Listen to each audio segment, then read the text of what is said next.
Europe 1. On passe à l'économie, Emmanuel Dutheil, avec un anniversaire, et oui, c'est celui de la SNCF. La compagnie fête ce soir ses 80 printemps. Oui, la fête est prévue de longue date, c'est à Ground Control à Paris. La SNCF a décidé, malgré les tensions actuelles, de la maintenir. Ground Control, c'est une ancienne friche industrielle de la SNCF reconvertie en lieu festif. Ça attire un monde fou, il faut dire que c'est très sympa si vous avez l'occasion d'y passer. Mais ce soir, pour certains, avec la réforme annoncée, on sera loin de l'ambiance d'un mariage super joyeux.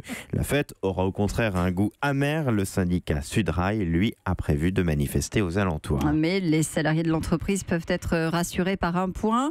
La réforme ne va pas toucher les billets gratuits des cheminots. On appelle ça pudiquement à la SNCF les facilités de circulation. C'est désuet comme terme, mais finalement c'est joli.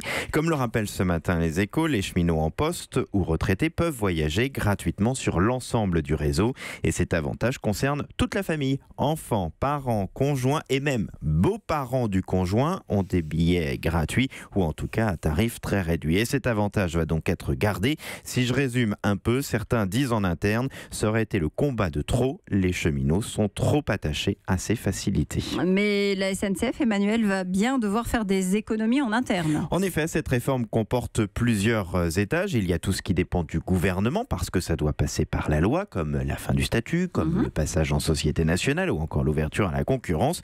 Et tout ce qui dépend de l'entreprise, ça a été dit très clairement, on fait notre partie du taf, à vous de faire des économies en plus, a dit en substance Édouard Philippe. Jeudi prochain, la direction de la SNCF doit présenter justement au gouvernement les dossiers qu'elle compte ouvrir, le calendrier qu'elle va mettre en place pour y arriver.